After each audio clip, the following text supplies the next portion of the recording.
Okay,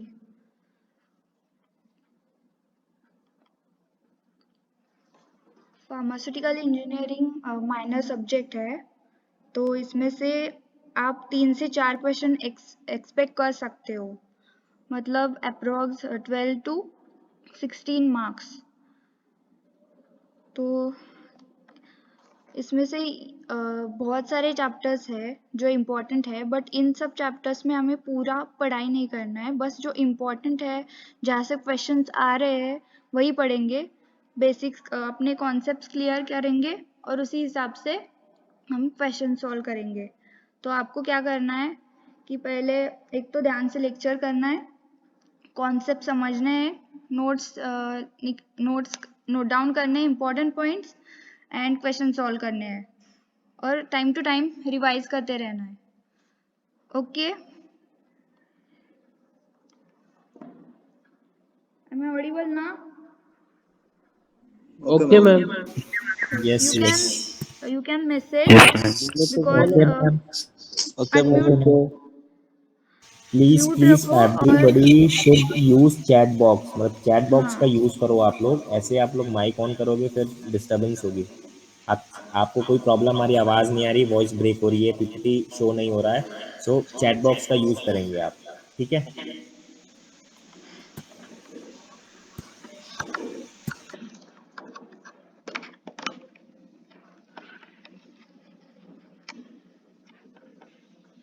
hello, हाँ ठीक है। साइज रिडक्शन, तो साइज रिडक्शन में हम मेन ये सब पॉइंट्स कवर करने वाले हैं जिसमें से क्वेश्चंस आते हैं। तो पहले तो introduction, what is size reduction. इस टर्म से ही आपको पता चलता है कि हम कोर्स पार्टिकल्स का फाइन पार्टिकल में कन्वर्जन करने वाले, मतलब साइज रिड्यूस करने वाले। इस टर्म को और भी नाम दिए जाते हैं, like comminution, diminution, grinding, pulverisation etcetera. ये टर्म्स के नाम आपको याद करने हैं। और यहाँ पे 2 इम्पॉर्टेंट टर्म्स आ जाते हैं, पॉलीडिस्पर्स पाउडर और मोनोडिस्पर्स पाउडर। पॉलीडिस्पर्स पाउडर क्या है? इसका नाम सजेस्ट करता है as a poly means many, means different particles of different sizes, and monodisperse means mono means single one. तो तो monodisperse powder means particles of equal size. So generally pharmaceutical powders जब हम साइज रिड्यूस करते हैं तो वो different sizes के हमें पार्टिकल्स ऑब्टेन होते हैं, बट हमें डिजायर्ड डोसेज फॉर्म के लिए मोनोडिस्पर्स पाउडर रिक्वायर होती है। तो इसलिए हम साइज रिडक्शन करके उसके अलोंग विद साइज सेपरेशन एक यूनिट ऑपरेशन करते हैं ताकि हमें डिजायर्ड साइज के पार्टिकल्स ऑब्टेन हो। तो पाउडर्स कहाँ यूज होती है? पाउडर्स हमारे कौन कौन से फॉर्मुलेशन में यूज हो सकती है? आंसर,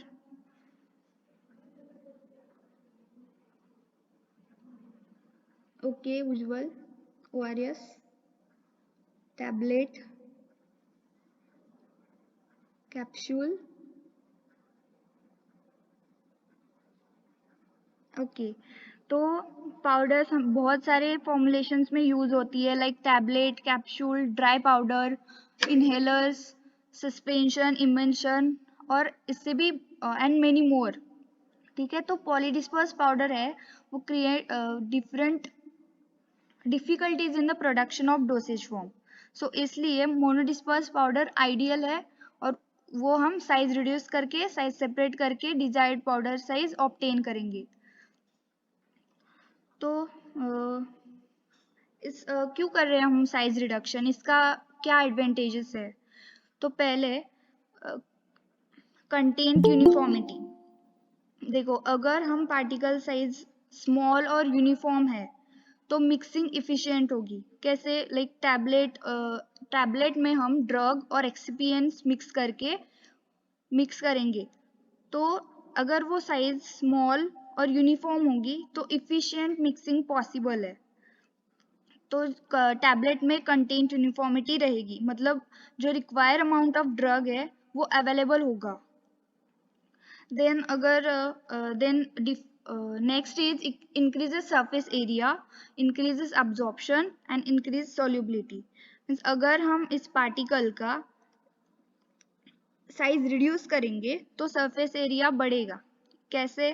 क्योंकि अगर ये राउंड पार्टिकल है समझो, तो उसका साइज रिड्यूस किया तो ये कट होगा ऐसे, तो ये जो एक्स्ट्रा सरफेस एरिया होगा वो उतना ज़्यादा सरफेस एरिया इंटेस्टाइनल फ्लूइड और गैस्ट्रिक फ्लूइड के कांटेक्ट में आएगा, उतनी ज़्यादा उसकी सॉल्युबिलिटी बढ़ेगी, डिसोल्यूशन बढ़ेगा और एब्जॉर्प्शन ड्रग का बढ़ेगा. इफेक्टिव ड्राइंग का भी सेम कॉन्सेप्ट है. जितना ज़्यादा सरफेस एरिया बढ़ेगा उतना ज़्यादा हम जब ड्राइंग को एक्सपोज करेंगे ड्रग को, तो वो ज़्यादा से ज़्यादा कांटेक्ट में आएगा एयर के, तो उससे इफेक्टिव ड्राइंग होगी. Effective extraction of drug means जितना ज़्यादा स्मॉल पार्टिकल्स होगा उतना ज़्यादा इफेक्टिव पेनिट्रेशन होगा सॉल्वेंट का उस ड्रग में. तो इसलिए जो एक्टिव कॉन्स्टिट्यूएंट प्रेजेंट है ड्रग में हमारे, वो एक्सट्रैक्ट आउट हो गए इफेक्टिवली एंड कम्प्लीटली. और स्मॉलर पार्टिकल साइज की वजह से, इफेक्टिव पेनिट्रेशन की वजह से वो कम टाइम लेगा एक्सट्रैक्शन के लिए. नेक्स्ट पॉइंट आता है improved physical stability of emulsion and suspension. मतलब अगर हमारा पार्टिकल साइज स्मॉल मतलब ऑप्टिमम है, तो वो पार्टिकल्स सस्पेंड रहेंगे इमल्शन और सस्पेंशन में, वो सेटल डाउन नहीं होंगे, मतलब वो ज़्यादा से ज़्यादा टाइम तक स्टेबल रह पाएंगा. और यूनिफॉर्म फ्लो, मतलब यूनिफॉर्म फ्लो रहेगा अगर पार्टिकल साइज स्मॉल है तो. यूनिफॉर्म फ्लो कहाँ कहाँ होती है? टैबलेट के हॉफर में. अगर हम हॉफर से कॉम्प्रेशन तक जा रहे हैं तो वहाँ पे यूनिफॉर्म फ्लो की ज़रूरत होती है ताकि कंटेंट यूनिफॉर्मिटी बने रहे. समझ रहा है?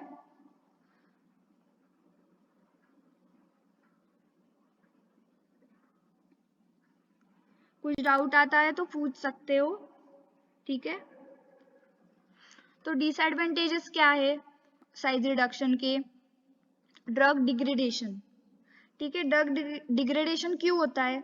जब हम मिलिंग कर रहे होते हैं तब मिलिंग प्रोसीजर में कुछ इक्विपमेंट्स ऐसे होते हैं जहाँ पे हीट प्रोड्यूस होती है. तो थर्मोलेबाइल सब्सटेंस होते हैं जो थर्मोलेबाइल सब्सटेंस मतलब thermo means temperature, labile means kind of sensitive, मतलब जो सब्सटेंस टेम्परेचर के लिए सेंसिटिव है उनका हीट प्रोड्यूस होने की वजह से डिग्रेडेशन होगा, डिकम्पोजिशन होने के चांसेस बढ़ जाते हैं. और वैक्सी मतलब आप इमेजिन कर सकते हो, वैक्सी मतलब अगर कोई कैंडल है उसको हीट तो वो मेल्ट हो जाएगी, लाइक दैट. अगर वैक्सी मटेरियल है तो हीट प्रोडक्शन की वजह से वो सॉफ्ट हो जाएगी. तो इसलिए डिफरेंट डिफरेंट मैकेनिज्म्स भी है, हम यूज कर सकते हैं. लाइक कूलिंग सिस्टम यूज किया जाता है इक्विपमेंट में, ठीक है. पुअर मिक्सिंग, पुअर मिक्सिंग क्यों? अगर पार्टिकल साइज वेरी स्मॉल हो गया है, मतलब ऑप्टिमम से और भी ज़्यादा स्मॉल हो गया है, तो स्ट्रॉन्ग कोएसिव फोर्सेस जनरेट हो जाते हैं पार्टिकल्स के बीच में. उसकी वजह से एग्रीगेशन होता है पार्टिकल्स में और एक पुअर मिक्सिंग होती है. मतलब ज़्यादा बड़ी साइज भी नहीं चाहिए और छोटी साइज भी नहीं चाहिए, ऑप्टिमम साइज चाहिए हमें इफेक्टिव डोसेज फॉर्म प्रोड्यूस करने के लिए, ठीक है. और बाद में नेक्स्ट पॉइंट आता है कंटामिनेशन. कंटामिनेशन क्यों होता है? क्योंकि अगर इक्विपमेंट में कुछ पार्ट्स और इक्विपमेंट कुछ वियर ऑफ होता है तो उसमें से इम्प्योरिटीज आने के चांसेस बढ़ जाते हैं. ये हुए disadvantages of, some of the disadvantages of size reduction. Principle of size reduction, इसमें 4 इम्पोर्टेंट प्रिंसिपल्स आते हैं जो कि हर इक्विपमेंट में अप्लाई किए जाते हैं और ये इम्पोर्टेंट पॉइंट है जीपैट में, इसमें से क्वेश्चन आ सकते हैं. तो पहला है कटिंग. इसमें हम शार्प ब्लेड यूज करते हैं, ये फाइब्रस और वैक्सी मटेरियल के लिए यूज करते हैं. ये cut for example cutter mill, like यहाँ पे आप देख सकते हो इस डायग्राम में शार्प नाइफ्स की हेल्प से हम पार्टिकल को रिड्यूस कर रहे हैं. Like you can imagine the daily use example like vegetables. We are cutting vegetables, so with the help of knives, like that a fibrous, ठीक है. तो दूसरा आता है कि compression. Here we apply pressure like crush between the rolls. Example is roller mill. यहाँ पे देख सकते हो कि ये दो रोलर्स है, एक ऑपोजिट डायरेक्शन में रोटेट कर रहे हैं एंड उसके बीच में पार्टिकल्स कॉम्प्रेस हो रहे या क्रश हो रहे हैं. तो जो डेली यूज में एग्जांपल है, लाइक पुराने जमाने में वो यूज करते थे गेहूं पीसने के लिए, सिमिलर टू दैट. ठीक है, इसका एग्जांपल है रोलर मिल. थर्ड आता है इम्पैक्ट. ये 2 वेज में होता है, like moving particle strike on stationary surface और material strikes on rotating hammers. Means अगर ये सरफेस है वो स्टेशनरी रहेगा और पार्टिकल्स मूव करेंगे इसकी तरफ, या फिर ये रोटेट करेगा और पार्टिकल्स उस पे स्ट्राइक करेंगे. इसका एग्जांपल है हैमर मिल. तो ठीक है, तो एक तो वो सरफेस स्टेशनरी हो सकता है या फिर वो रोटेट कर सकता है. तो ये सारे मिल्स हम डिटेल में आगे देखेंगे. फोर्थ हमारा प्रिंसिपल आता है attrition. It is a rubbing action between two surfaces. That is a surface phenomenon. Fine grinding. Fine grinding is obtained by the attrition. Like you can see in the picture, different action between the surfaces. Means in attrition, it is surface phenomenon. Why? Because it breaks the edges and reduce the particle size. In attrition, what happen? The particles is move. Particle is break because of the flaws present in the particle.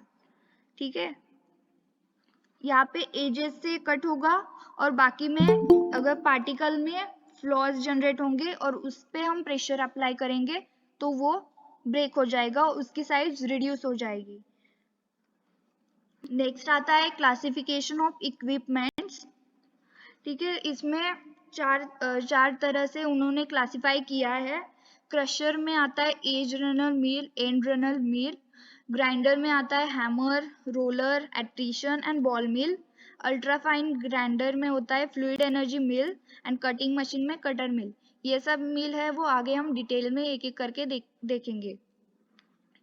और वो सब principal, जो 4 principal देखे थे, impact, attrition, compression and impact, attrition, compression and cutting, ये सब है वो. ये 4 जो प्रिंसिपल है वो हम इक्विपमेंट में यूज करेंगे.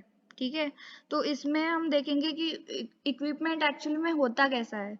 तो इसमें बेसिकली 3 पार्ट्स होते हैं इन जनरल सभी इक्विपमेंट्स में, and according to the material and requirement थोड़े से चेंजेस किए जाते हैं. पहले तो है फीड हॉपर, जिसमें हम फीड स्टॉक देंगे, मतलब जो हमें मटेरियल रिड्यूस करना है, मटेरियल साइज रिडक्शन करना है, वो यहाँ से एंटर करेगा फीड हॉपर से, जो जाएगा मिल चेम्बर में. यहाँ पे एक्चुअल साइज रिडक्शन होगा. और लास्टली हम कलेक्ट करेंगे वो मिल मटेरियल इन द कलेक्टर. तो ये तीन है, ये 3 पार्ट्स हम इन जनरल सभी इक्विपमेंट से होंगे. अगर हमें कौन सी degree of size reduction desired है उसके हिसाब से हम मिल चेंज कर सकते हैं, मिल्स यूज कर सकते हैं. लाइक लार्ज पीसेस अगर डिजायर्ड है तो उसके लिए कटर और कॉम्प्रेशन मिल्स यूज करेंगे.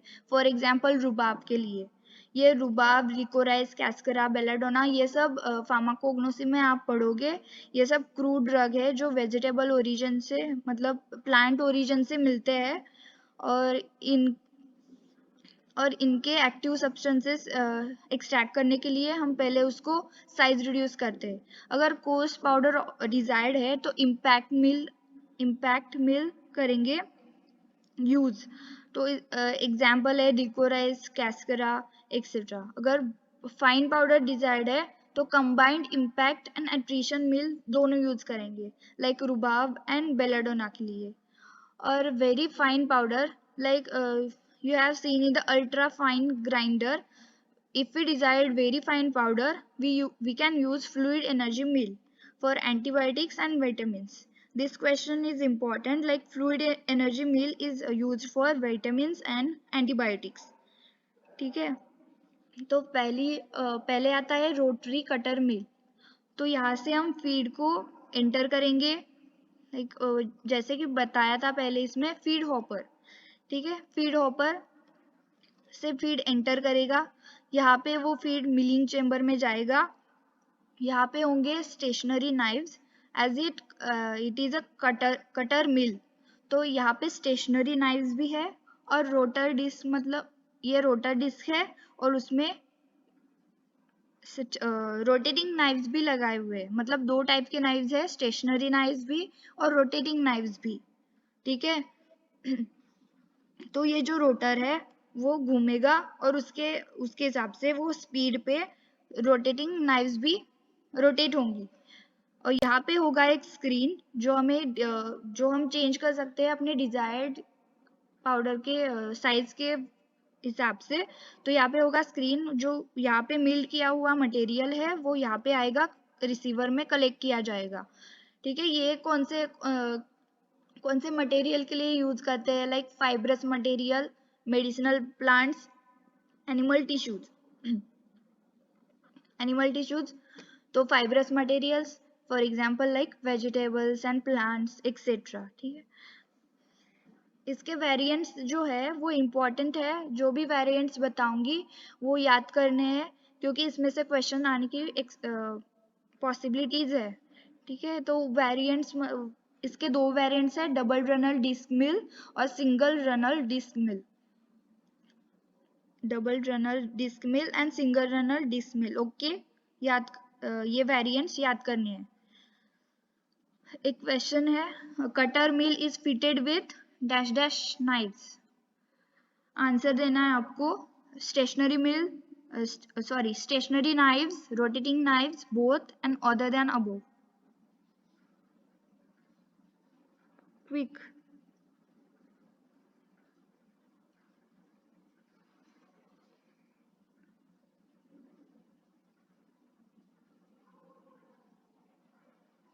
Okay, both stationary and rotating. As you can see in this picture, stationary knives also there and rotating knives also there. ठीक है. सेकेंड आता है इम्पोर्टेंट, बॉल मिल. इसको दूसरे नाम भी है पेबल मिल और टेम्बलिंग मिल. इस नेम से भी क्वेश्चन आ सकते हैं, तो ये नेम भी याद करने हैं. तो यहाँ पे क्या होता है, एक हॉलो सिलेंडर है. ठीक है, एक हॉलो सिलेंडर है जिसपे डिफरेंट बॉल्स फिल किए गए हैं. ये बॉल जो है वो 30 to 50% ऑफ द मिल होते हैं. तो ये जो बॉल है स्टील के भी हो सकते हैं या फिर आयरन के भी यूज हो सकते हैं, बट मोस्ट ऑफ स्टील के बॉल्स यूज किए जाते हैं ऑप्थेल्मिक या फिर पैरेंटल्स के लिए. ये जो बॉल है, ये डिस्क रोटेट होगा, ये हॉलो सिलेंडर रोटेट होगा, उसके हिसाब से वो बॉल भी रैपिडली मूव करेंगे. और यहाँ पे हम इसमें ही फीड करेंगे हमारा ड्रग, जिसका हमें साइज रिडक्शन करना है. ठीक है, तो ये स्पीड ऑफ रोटेशन हम डिसाइड कर सकते हैं. और इम्पॉर्टेंट है यहाँ पे speed of rotation, because as you can see in this picture, first में हाई लो स्पीड है, तो यहाँ पे क्या होगा, एट्रिशन प्रीडोमिनेंट होगा. तो इसकी वजह से एट्रिशन प्रीडोमिनेंट होगा, तो यहाँ पे हम वेट ग्राइंडिंग के लिए यूज कर सकते हैं. सेकेंड पिक्चर में क्या हो रहा है, हाई स्पीड है, हाई स्पीड. सो यहाँ से सेंट्रीफ्यूगल फोर्स जो है वो प्रीडोमिनेंट कर रहा है. तो यहाँ पे वो सारे बॉल्स वॉल पे जाएंगे और इफेक्टिव साइज रिडक्शन नहीं होगा ड्रग का. तो इसलिए हमें ऑप्टिमम स्पीड रिक्वायर होती है बॉल मिल के लिए. तो क्रिटिकल स्पीड जो होती है उसमें कौन सा प्रिंसिपल इफेक्ट होता है, इम्पैक्ट, बिकॉज यहाँ पे इफेक्टिव साइज रिडक्शन होती है. तो speed at which centrifugation just occurs is called as a critical speed. It is required for the maximum size reduction. तो ये स्पीड पे मैक्सिमम साइज रिडक्शन होगी। तो ये जनरली 0.5 साइकिल्स पर सेकेंड होती है। ठीक है, तो हमें ज़्यादा लो स्पीड भी नहीं चाहिए और हाई स्पीड भी नहीं चाहिए, हमें ऑप्टिमम स्पीड चाहिए। ठीक है, it is used for hard and abrasive materials. Like इसके भी वेरिएंट्स है, Hardinge mill, continuous ball mill and vibrating ball mill. ये 3 याद करने हैं। 0.5 साइकिल्स पर मिनट और क्रिटिकल स्पीड पे इफेक्टिव साइज रिडक्शन होता है, और यहाँ पे जस्ट सेंट्रीफ्यूगेशन स्टार्ट होता है, इसलिए वो ऊपर तक जाते हैं और यहीं से नीचे गिरते हैं। तो इम्पैक्ट ये फिनोमिनॉन होता है यहाँ पे और इफेक्टिव साइज रिडक्शन होती है। ठीक है, नेक्स्ट आता है हैमर मिल। यहाँ पे प्रिंसिपल होता है साइज रिडक्शन का इम्पैक्ट। ठीक है, इम्पैक्ट में क्या बताया था मैंने, बताओ।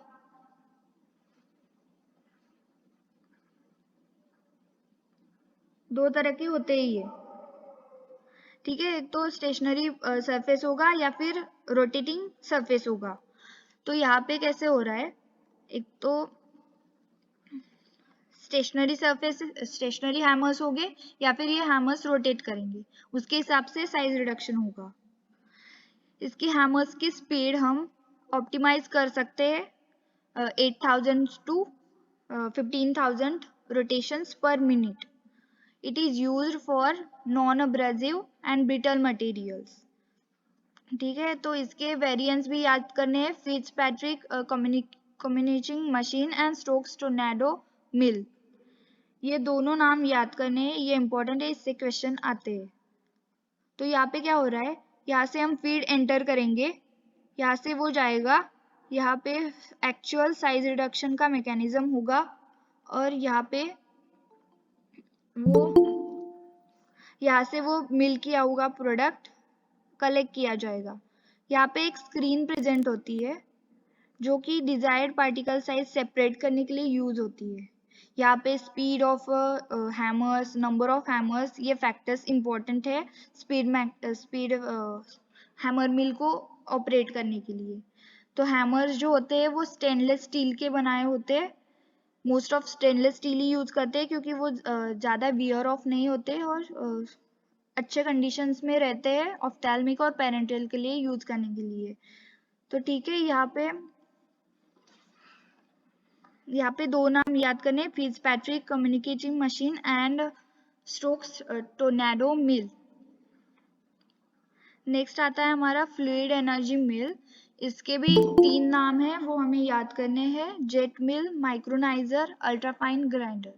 इसको अल्ट्राफाइन ग्राइंडर क्यों बोलते हैं, क्योंकि वेरी लो साइज हम ऑब्टेन कर सकते हैं इससे।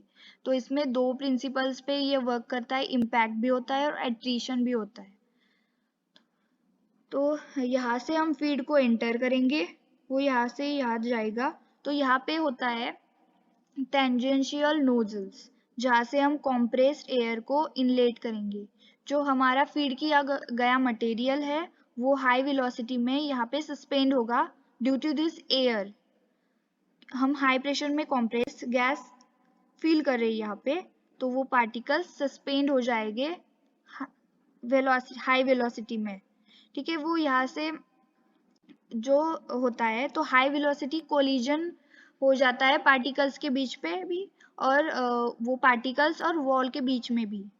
तो एयर प्रेशर जो हम रखेंगे वो 100 टू 150 psi रखेंगे और साइज रिडक्शन हम 1 टू 20 माइक्रोमीटर तक ऑब्टेन कर सकते हैं, इसलिए उसको अल्ट्राफाइन ग्राइंडर कहते हैं। ठीक है, feed should be pre-milled to 20 to 100 mesh, because पहले वो प्री मिल किया जाएगा, मतलब पहले से ही 20 टू 100 मेश में उसका साइज सेपरेशन किया जाएगा, साइज रिडक्शन किया जाएगा। उसके बाद में वो हम फ्लूइड एनर्जी मिल में एंटर करेंगे और उससे यहाँ पे कॉम्प्रेस एयर से वो सस्पेंड होगा और वहाँ से इम्पैक्ट और एट्रीशन ये दोनों फिनोमिनॉन लागू होंगे, तो उससे हाई वेलोसिटी कोलिजन होगा सस्पेंडेड पार्टिकल्स में और साइज रिड्यूस होगा। तो अगर जितना ऑप्टिमम है, जितना डिजायर्ड है उतना पार्टिकल साइज ऑब्टेन हुआ तो यहाँ से वो बाहर आएगा आउटलेट से, और यहाँ पे फिल्टर लगा हुआ होता है जो डिजायर्ड साइज की पार्टिकल्स देता है। या फिर अगर वो पार्टिकल थोड़ा बड़ा रह गया है, इफेक्टिव साइज रिडक्शन नहीं हुआ है, तो फिर से वो इस साइकिल में इंट्रोड्यूस होगा और फिर से वो सस्पेंड होगा, फिर से कोलिजन होगा, और जब तक वो डिजायर्ड साइज का नहीं होता तब तक ये रोटेशन होता जाएगा, और डिजायर होने के बाद ये यहाँ से बाहर आएगा और कलेक्ट किया जाएगा। ठीक है, ये used for vitamins and antibiotics and thermolabile material.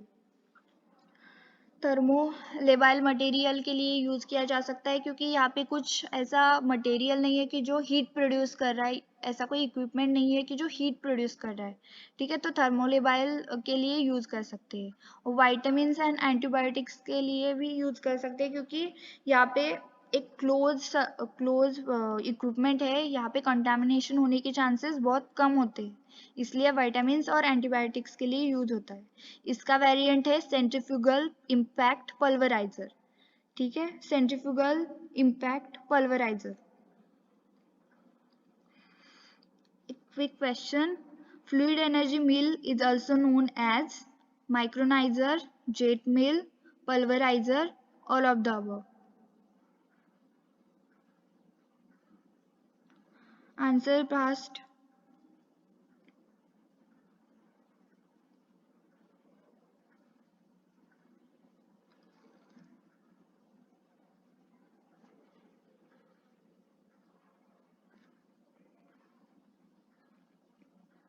तीन कैसे बोल रहे हो? हिमांशु, राधेश्याम।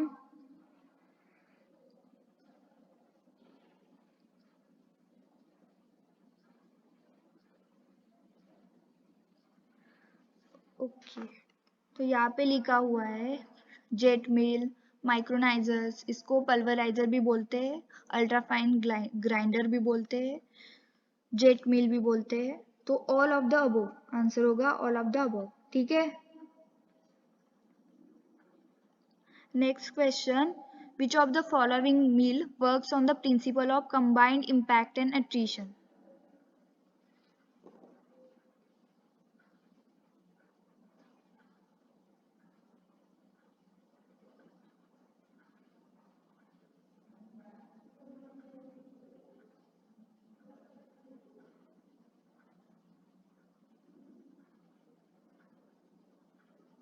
आंसर दो।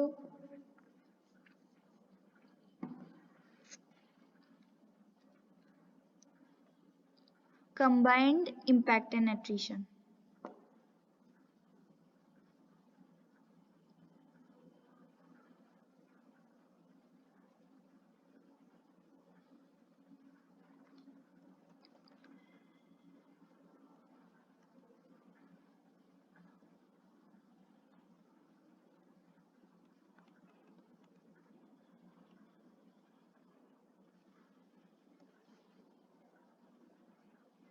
Okay, fluid energy mill is also right, but option में नहीं है,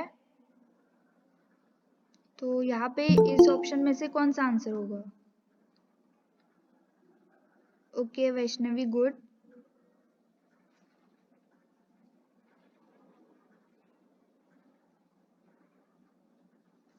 बॉल मिल, क्योंकि मैंने बताया था बॉल मिल में इम्पैक्ट और एट्रिशन बोथ हो रहे हैं। जो जब हम हाई स्पीड में रोटेट करेंगे, नहीं, लो स्पीड में हम रोटेट करेंगे, लो स्पीड में हम जब बॉल मिल को ऑपरेट करते हैं तब एट्रिशन फिनोमिनॉन होता है, और क्रिटिकल स्पीड में इम्पैक्ट प्रिंसिपल होता है। ठीक है, तो इसका आंसर होगा बॉल मिल, क्योंकि हैमर्स में हम क्या कर रहे हैं, हैमर में इम्पैक्ट ओनली। ठीक है, डिसइंटीग्रेशन मिल नहीं होता है, और रोलर मिल में क्या हो रहा है, कंप्रेशन। ठीक है, कटिंग कटिंग में कटर मिल, कॉम्प्रेशन में रोलर मिल, इम्पैक्ट में हैमर मिल और एट्रीशन मिल होती है, या फिर बोथ इम्पैक्ट एंड एट्रीशन किस में यूज किया जाता है, बॉल मिल में और फ्लूइड एनर्जी मिल में। ठीक है, एक यहाँ पे एक चार्ट है जो हम देखेंगे। ये चार्ट आपको याद करना है क्योंकि ये इंपॉर्टेंट है, इसमें से बहुत सारे क्वेश्चंस आने के चांसेस है। कटर मिल कौन से प्रिंसिपल में यूज होता है, कटिंग, तो कौन से सब्सटेंस या मटेरियल के लिए यूज होता है, कौन से के लिए नहीं होता है, ये याद करना है। तो इसमें आप देख सकते हो इम्पैक्ट एंड एट्रीशन, ये बोथ बॉल मिल में और फ्लूइड एनर्जी मिल में दोनों में यूज किया जाता है। ठीक है,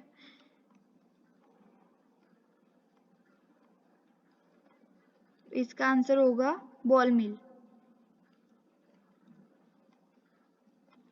और हमारा लास्ट क्वेश्चन आता है, which of the following is an impact mechanism mill. अभी बताया था। Yes, very important.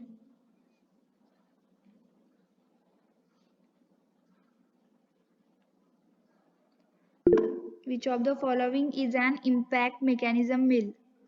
Cutter mill, hammer mill, ball mill, fluid energy mill. Only impact mechanism mill.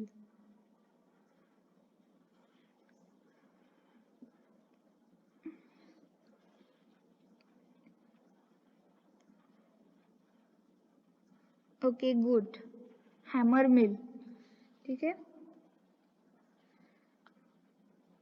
Uma class 9 से स्टार्ट हुई है, 9 बजे होती है।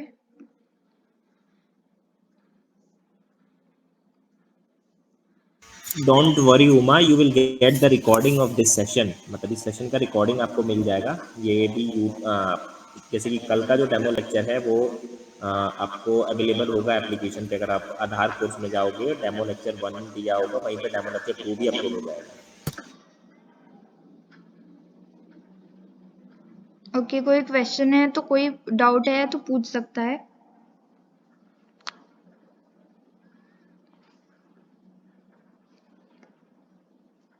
आपको समझ में आया आज क्या क्या बताया मैंने? साइज रिडक्शन क्या होता है, क्यों करते हैं हम लोग, कौन से इक्विपमेंट से यूज करते हैं, कौन सा इक्विपमेंट यूज करना है, ये किस पे बेसिस होगा, जो हमें मटेरियल हम यूज कर रहे हैं और कौन सा डिजायर्ड साइज का प्रोडक्ट है, उसके बेसिस पे हम इक्विपमेंट को चूज करेंगे। ठीक है, ये पूरा बेसिक्स है साइज रिडक्शन का। Yes Ujjwal, based on material.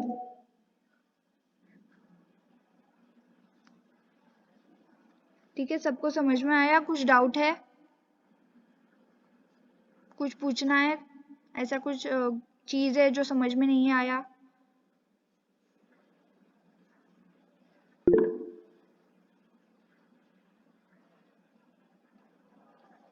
या फिर दूसरे कोई क्वेश्चंस प्रिपरेशन के रिलेटेड?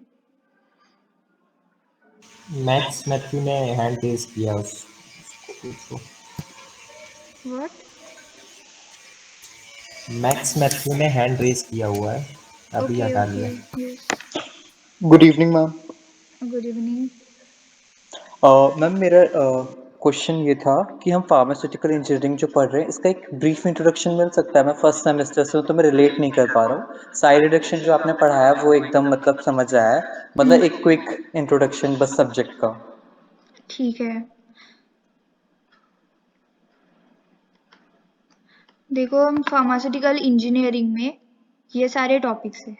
इसमें क्या कर रहे हैं हम लोग, जो हम एक्चुअल इंडस्ट्री में जो हम यूज करेंगे मशीन्स या फिर इक्विपमेंट्स, ये सारे स्टडी करेंगे यहाँ पे। उसका कंस्ट्रक्शन क्या है, उसका प्रिंसिपल क्या है, कौन से मटेरियल के या फिर किस लिए हम वो इक्विपमेंट यूज कर सकते हैं, ये सब। ये जो टॉपिक्स है, ये सारे फ्लो फ्लूइड्स, ये कौन से फिनोमिनन में हम इंडस्ट्री में यूज कर सकते हैं। Filtration, centrifugation, size reduction, separation का तो आपको समझ में आया होगा। साइज रिड्यूस क्यों करते हैं हम लोग और सेपरेट क्यों करते हैं, क्योंकि फार्मास्यूटिकल डोसेज फॉर्म में वो रिक्वायर होता है। ठीक है, इसके हिसाब से हम distillation, evaporation, drying, crystallization, material of construction, वो इक्विपमेंट में कौन सा मटेरियल यूज करेंगे, ये सब हम इस सब्जेक्ट में सीखेंगे। ठीक है, तो ड्राइंग कहाँ यूज होता है, ये सब फिनोमिनन ये सब किसी ना किसी डोसेज फॉर्म में यूज करेंगे। लाइक अगर हमें टैबलेट बनानी है तो वो उसमें हम ग्रैन्यूल्स बनाएंगे। पहले तो वो पार्टिकल साइज रिड्यूस करेंगे, फिर सेपरेट करेंगे। अगर वो ग्रैन्यूल्स वेट ग्रैन्युलेशन से बनाए तो उसको ड्राई करना पड़ेगा। वो ड्राइंग का क्या इक्विपमेंट्स है, क्या फिनोमिनन है, किस मैकेनिज्म से वो ड्राइंग किया जाता है, ये सब यूज होता है इंडस्ट्री में, तो एक फॉर्मुलेशन बनाने के लिए। तो इसके लिए हम ये सब पढ़ने वाले हैं। ठीक है, समझ में आया? बेसिकली अगर मैं इसको एक कॉमन टर्म में बताऊं, फार्मास्यूटिकल इंजीनियरिंग सब्जेक्ट से हमें क्या सीखने को मिलता है। So pharmaceutical plus engineering, engineer word को अगर हम देखें तो उससे हमें क्या लगता है कि वो कुछ बना रहा है। ठीक है, एक मतलब अगर मैं इंजीनियरिंग की बात करूं तो सबसे पहले एक मान चलो एक सिविल इंजीनियर क्या है कि रोड बना रहा है, डैम्स बना रहा है, अंडरपास, बहुत सारी चीज़ें हैं वो सोच समझ के बना रहा है। सेम वैसे ही हम किसी ड्रग को फॉर्मुलेट करते हैं तो किसी ड्रग को हमें पाउडर की फॉर्म में देना होता है, किसी ड्रग को हमें सॉल्यूशन की फॉर्म में देना रहता है। तो इसमें क्या होता है, हम डिस्कवर करते हैं एक ऐसे पाथ को, एक ऐसे वे ऑफ डोसेज फॉर्म जिसको हम फॉर्मुलेट करें, मैन्युफैक्चर करें, फिर उसको मेडिकेट करें। तो उसमें जो जो हमारे को इक्विपमेंट यूज़ होते हैं, ठीक है, वो सारे इक्विपमेंट इसमें आ जाते हैं। अगर हमें किसी ड्रग का साइज छोटा करने से, लाइक एरोसोल्स अगर आपने देखा होगा तो बहुत फाइन पार्टिकल्स 0.005 माइक्रोन करके इतना छोटा पार्टिकल जाता है हमारे नाक में। सो उसका साइज रिडक्शन का प्रोसेस पढ़ते हैं। अगर देखते हो अगर हम दूध से घी बनाते हैं तो वहाँ पे सेंट्रीफ्यूगेशन प्रोसेस लगता है। तो ये छोटी छोटी चीज़ है जिससे जो हमारे ड्रग का क्वालिटी एश्योर करता है, उसका क्वालिटी प्रोसेस करता है, प्लस हमारे ड्रग के डोसेज फॉर्म में हेल्प की किस ड्रग का कौन से फॉर्मुलेशन में, जब हम क्राइटेरिया पढ़ते हैं ना कि डोसेज फॉर्म अगर टैबलेट बना रहे हैं तो इसका क्राइटेरिया क्या होना चाहिए। किसी पेशेंट को, जैसे कि छोटा सा बच्चा है उसको टैबलेट तो निकल नहीं सकता तो उसको सिरप देते हैं, तो सारी डिजाइनिंग, वो सारा प्रोसेस में अगर कहीं पे साइज का रिडक्शन, मतलब उसकी बॉडी स्ट्रक्चर बनाने का बात आती है, तब हम फार्मास्यूटिकल इंजीनियरिंग शब्द को याद करते हैं। ठीक है, आज हमने पढ़ा साइज रिडक्शन। इसमें जो टेबल लास्ट में ऐश्वर्या मैम ने शो किया था ना, एक बार और शो करोगे आप? ओके ओके,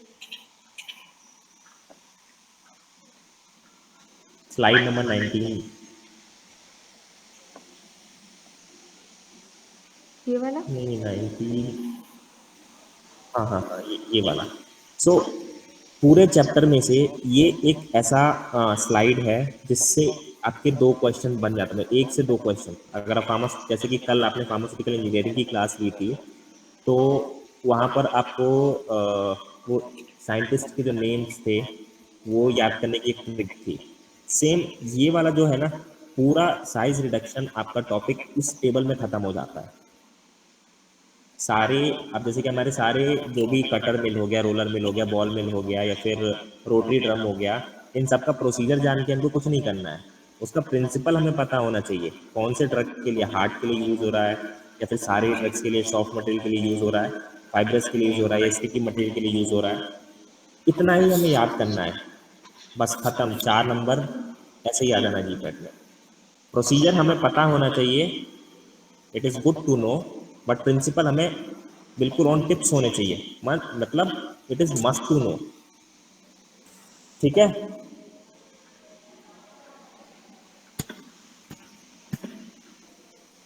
और किसी को कोई कुछ पूछना है तो वो पूछ सकता है।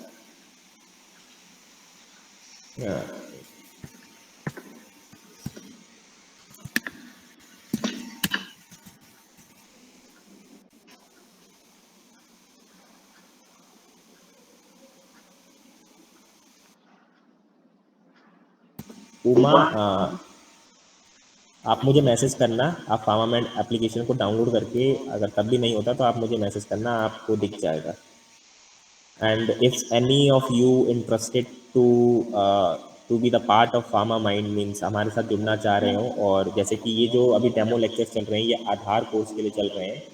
So if you like the course,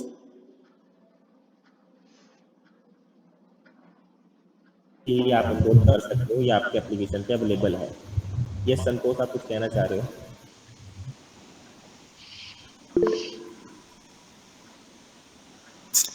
voice मतलब आप कुछ बोल रहे थे, ऐसा लग रहा था।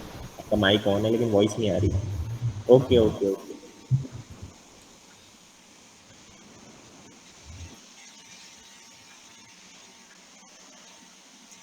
ओके। सर किसी को डाउट है वो रुक सकता है, पूछ सकता है, अदरवाइज यू कैन लीव।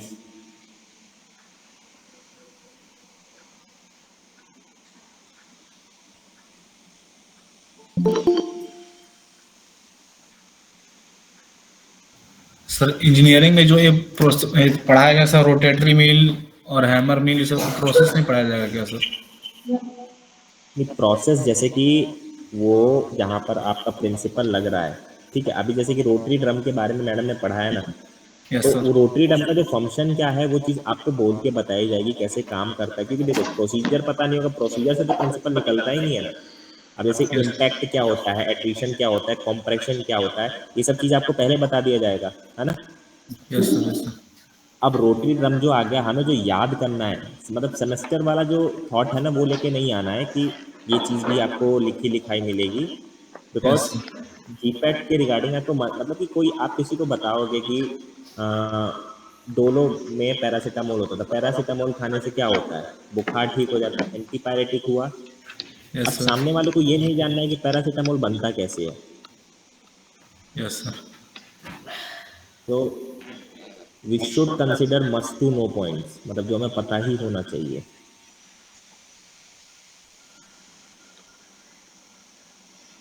ठीक है, तो इसमें प्रोसीजर हमें सिर्फ पता करनी है, ये पता करने के लिए कि वो इंस्ट्रूमेंट कैसे वर्क कर रहा है। बट जीपैट में क्वेश्चंस आएंगे प्रिंसिपल के बारे में और कौन से मटेरियल के लिए वो यूज करते हैं, इसके लिए वो ये याद करना है बस। और अगर कुछ एक्सेप्शन पॉइंट हो उसमें, लाइक उसकी स्पीड क्या है, या फिर वो कैसे ऑपरेट करता है, या फिर एक ऐसा पॉइंट होता है, उतना ही याद करना है। पूरा प्रोसीजर याद करने की ज़रूरत नहीं, ये सब समझने के लिए प्रोसीजर है। ठीक है। Yes ma'am. मैम थर्ड और फोर्थ सेमेस्टर के लिए कोई अलग से बैच है या इसी में पढ़ना है? अगर आप फर्स्ट अभी और करंटली फोर्थ सेमेस्टर में हैं तो आप जो हमारा 2 ईयर प्रोग्राम है ना, संकल्प 2.0, मैम जो हम बीसीए में। करेंटली अभी थर्ड ईयर में है करेंटली। अच्छा, आप थर्ड ईयर में हो। यस। तो आप ना मतलब कि जो भी थर्ड ईयर में है या फिर जो अभी करंटली फोर्थ सेमेस्टर में है, वो मुझे इस नंबर पे मैसेज करें। ये नंबर मैंने टाइप कर दिया है। Okay sir. ठीक है, आप इस नंबर पे मैसेज करना। हम फरवरी में अपना 2 ईयर प्रोग्राम और 1 ईयर प्रोग्राम लॉन्च कर रहे हैं। तो वो भी ऑन प्रोसेस है, मतलब कि 15 फरवरी से सब चीज़ें जैसे कि यहाँ के डेमो लेक्चर्स चालू हो गए, वहाँ के भी डेमो लेक्चर्स चालू हो जाएंगे। तो this is okay for the sir. Basics, मतलब पूरे ऑल इंडिया में, मतलब इंडिया में फर्स्ट टाइम कोई ऐसा कोर्स लॉन्च हो रहा है बेसिक्स के लिए। मैं इस कोर्स की बात कर रहा हूँ, आधार, जहाँ पर बच्चों के बेसिक्स को, मतलब जो पार्ट लास्ट, मतलब जो फाइनल ईयर स्टूडेंट्स होते हैं, जो थर्ड ईयर स्टूडेंट्स होते हैं, जो कि इन सब्जेक्ट्स को बिल्कुल इग्नोर कर देते हैं। तो भी सिलेबस के मैंने ओरिएंटेशन वाले दिन भी बताया था कि इन सब्जेक्ट पे इतना डिटेल कोई ध्यान नहीं देता। एट लास्ट में जो टेबल मैंने दिखाया, यही टेबल याद करके लोग चले जाते हैं जीपीटी एग्जाम में। कुछ क्वेश्चन हो जाते हैं, कुछ नहीं होते। बट अगर हमें सारे इक्विपमेंट्स के बारे में पता होगा, उसका प्रिंसिपल पता होगा, किस चीज़ के लिए वो यूज़ किया जाता है ये पता होगा, so we can get more marks in GPAT exam, है ना। Yes sir. तो आप मेरे को इस नंबर पे मैसेज करना, आपको मैं उस वाले ग्रुप में ऐड कर दूंगा। Okay sir. ओके। स्पेशली हम जी पैड के लिए प्रिपरेशन के लिए ज्वाइन हम्म। स्पेशली जी पैड के लिए ज्वाइन किए हैं।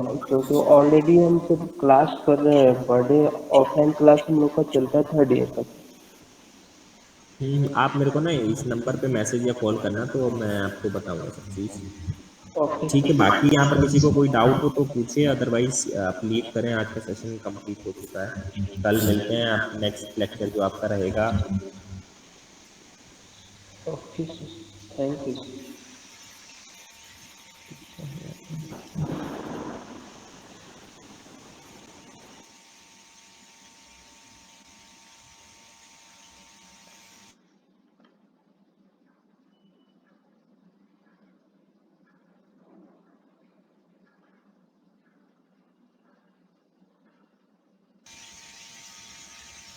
यस अमित, आपको कोई डाउट? नो सर, कोई डाउट। ओके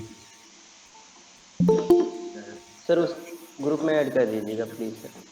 आप भी कौन से सेमेस्टर में हो? जी सर, मेरा 6th सेमेस्टर है। ओके, तो आप मेरे को नंबर ले लिया ना मैंने, वो आप मुझे व्हाट्सएप पे मैसेज कर देना, मैं ऐड कर दूंगा आपको। ठीक है, जी सर। ओके।